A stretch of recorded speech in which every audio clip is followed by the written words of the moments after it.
reformas también a impuestos, por ejemplo, y en lo que compete directamente a la provincia, en lo que tiene que ver con los espumantes y en lo que tiene que ver con los vinos. Bueno, finalmente en el día de ayer fue Nicolás Dujovne, el ministro de Hacienda, quien ratificó esto, que de alguna manera era un rumor, y se dijo que va a ser de un 10% para el vino y de un 17% para los espumantes. Bueno, se pensaba, o al menos se creía pensar, que nunca se podría aplicar esto. Recordemos que el vino es una bebida nacional, que también tiene que ver con las economías regionales, sobre todo de nuestra provincia, y la relación que tiene Cornejo con Macri podría llegar a dar cuenta de que esto no iba a suceder. 10% para vinos, 17% para espumantes, y va a ser de manera gradual. Bueno, ayer también lo hablábamos con Cristian Ortega. Exactamente, y vamos a seguir analizándolo con nuestro compañero, a quien vamos a saludar. Cristian, ¿cómo estás?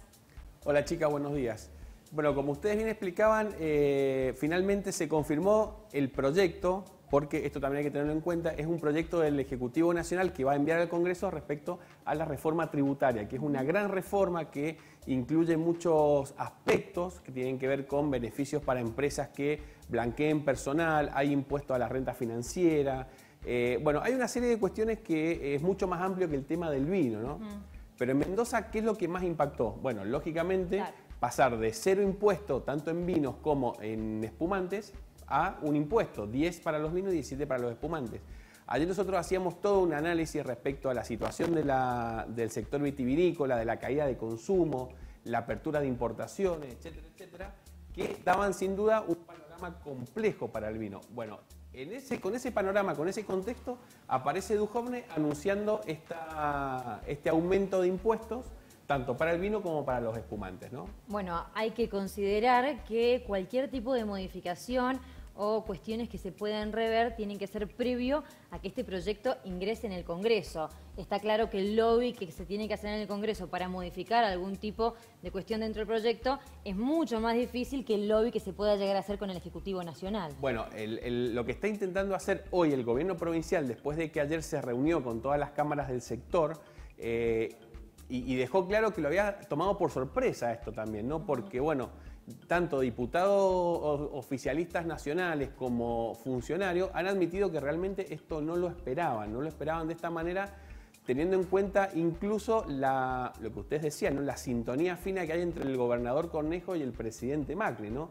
Si hay un impuesto que va a afectar a la principal economía regional del oeste, de la provincia de Mendoza en particular, bueno, por lo menos un aviso, vamos a hacer esto, ¿qué te parece? Consultarlo. Bueno, evidentemente no ocurrió y la provincia se desayunó con esta noticia, primero el lunes, donde se encendieron todas las alarmas con la conferencia del presidente Macri, que se confirmó finalmente ayer con el ministro de Hacienda, ¿no? Y también teniendo en cuenta la situación que se viene dando con el espumante, ¿no? Que por decreto se viene extendiendo el periodo de exención de impuestos, bueno, que es un tema recurrente tanto en los discursos de la COVIAR, en la presencia del gobernador también en distintos ámbitos que tienen que ver justamente con la vitivinicultura. Bueno, tal cual, esa es una cuestión particular porque la exención de impositiva a los espumantes es a cambio de inversiones. Claro. La idea es que no te cobro impuestos, pero invertís. Bueno, sí, eso se venía haciendo desde el año 2005.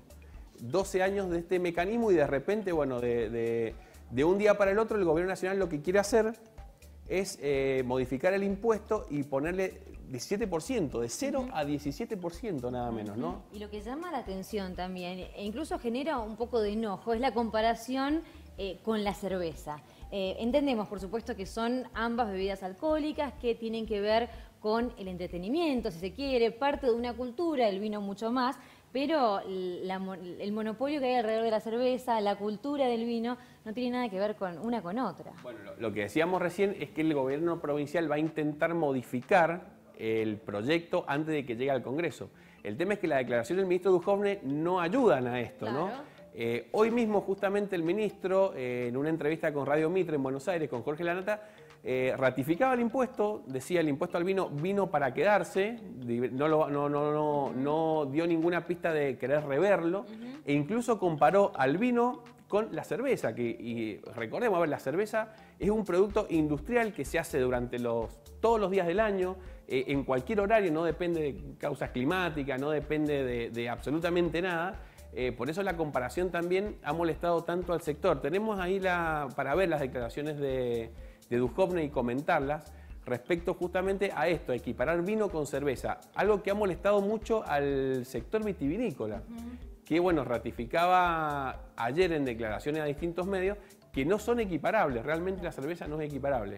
Otra cuestión que también molestó mucho es incluir al vino en los hábitos no saludables, ¿no? Sí. Porque, a ver, recordemos, el ministro Duhovne lo que hace es un repaso de alimentos que no son saludables para la población. Por ejemplo, el whisky, por ejemplo, la cerveza, los cigarrillos, dentro de ese paquete es donde mete al vino.